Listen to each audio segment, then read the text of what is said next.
Continuing education and overnight trips are among the programs that could be on the chopping block as the Toronto District School Board struggles to balance its budget. Tonight, school board officials brought forth ideas and questions in an attempt to find a way to deal with budget concerns. Slashing seniors' daytime programs and cuts to grade 6 outdoor education school trips.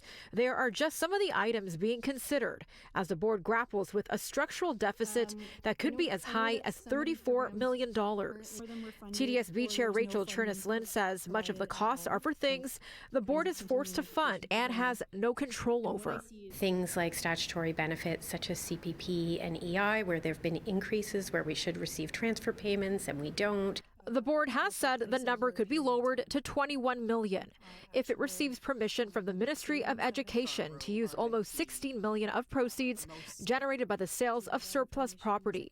Chernis-Lynn adding that valuable programming is at risk because the Ministry of Education is not footing its full share of the bill. I think the ask would be for them to reflect on what they're hearing tonight about our structural deficit, to ask them to think about the fact that, that grid that's frozen at the teacher salaries that was frozen when the collective bargaining agreement came in 2014 means that the TDSB has to spend 22.5, I think that's the number roughly around there, over $22 million per year to top up salaries that we have absolutely no control over. Education Minister Stephen Lecce has responded saying the government has increased funding to the TDSB by $128 million despite declining student numbers. It is my expectation for TDSB and for every board in Ontario that they need to do what is required by law, which is balance their budgets with more funding and fewer kids within their care. They're sitting on literally $250 million of funding of maintenance that they're not investing in schools.